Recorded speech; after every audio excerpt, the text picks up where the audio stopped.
Le silence est glaçant. La vieille prison de Caen est aujourd'hui désaffectée, mais elle renferme toujours bien des secrets.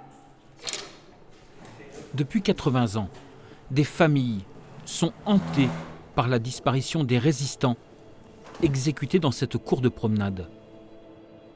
C'est impressionnant. C'était ici. C'était ici. C'était ici. Le 6 juin 1944, 70 à 80 résistants sont extraits des cellules. Savent-ils alors ce qui les attend ?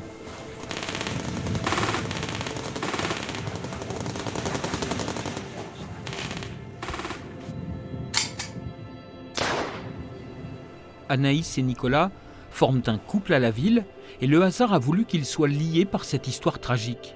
Elle est la petite nièce de Louis Renouf, il est l'arrière-petit-fils de Pierre Odiger. Les fusillés sont d'abord sommairement enterrés dans la courette. Mais au mois de juillet, alors que les Alliés sont aux portes de Caen, la Gestapo fait exhumer les corps pour les faire disparaître. Où ont-ils été enfouis ? 80 ans après, le mystère demeure entier. Dans la famille Renouf, la disparition de petit Louis est une plaie restée béante.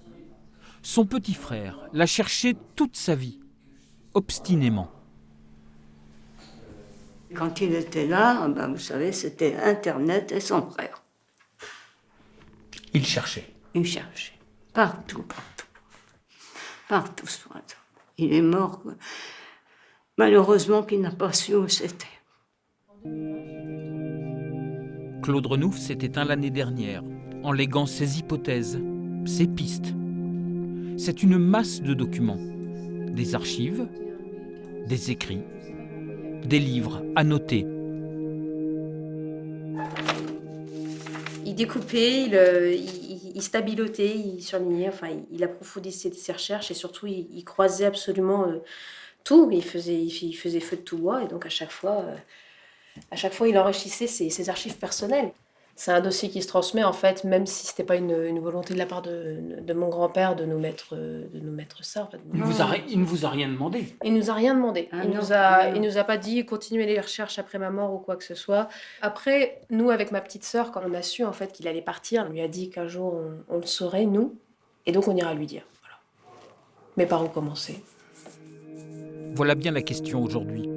Où chercher ? En revenant où tout a commencé, dans les entrailles de la vieille maison d'arrêt de Caen, la tâche paraît plus vertigineuse encore. La prison est vidée là, et puis on s'imagine bien, ça représente bien le vide qu'il y a, quand il n'y a pas d'explication. Oui, c'est vrai. Ils sont plus là, oui, et puis on ne sait pas. Et on reste là. Donc il y a une certaine solennité en fait qui nous ramène au souvenir, au passé, ici, particulièrement maintenant que la prison est vide. Et voilà. On cherche des réponses. Tous les historiens ont buté sur l'énigme, mais dans les familles des fusillés, le renoncement n'est pas envisageable.